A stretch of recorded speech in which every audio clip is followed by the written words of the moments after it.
My grandfather was like a lot of the other octogenarians, and in fact he was in his 90s. They had been through the wars, literally. I mean, the World War II and the Depression, and a lot of them were old enough that had seen the town. They didn't see the fires back in the 1800s, but they'd seen the town go down 4 times. Losing the railroad shops in 1915, it was like Walmart moving out of Bentonville, you know. Felt it. And they were the big paying jobs in town. And when all those people left, the grocery stores closed, little grocery stores and shops, things like that. It was really tough on Eureka. Then we had World War I. And of course, world wars are not good for tourism. Then we had a good period during the 20s, and then we had World War II. We had a Great Depression, the stock market crashed about 11 years, and then World War II back to back 16 years.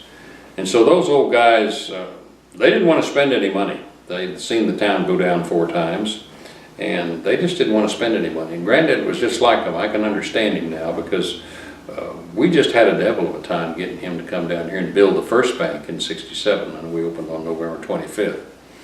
And Eagle Thomas was beating on him, another old timer, because Eagle was a little more progressive than Granddad was. So finally we decided we were going to have to prove it to him what the people wanted. So we got a marketing company, and we did what's called a penny for your thoughts survey. And it was a little folder, and on the front of it was a brand new shiny penny. And inside were questions. What do you want? We're the only bank in town. What do you want your bank to do? What do you want that we don't have? You know, this type of thing. And boy, did they ride us back. We only had 2 crank letters, and you can just spot them a mile away. I mean, you talk about constructive criticism. We got it right between the eyes. They wanted to drive up window. They wanted, not us, they wanted a night depository. They wanted free parking and everything that went with it. They wanted a community room. Well, when we got back in the board meeting, I sat there and read every one of them. And Mr. Epley was sitting there, and others, a couple of others, Mr. Thompson and Mr. Walker and Granddad. And when Granddad saw the overwhelming response from his people, he finally came around.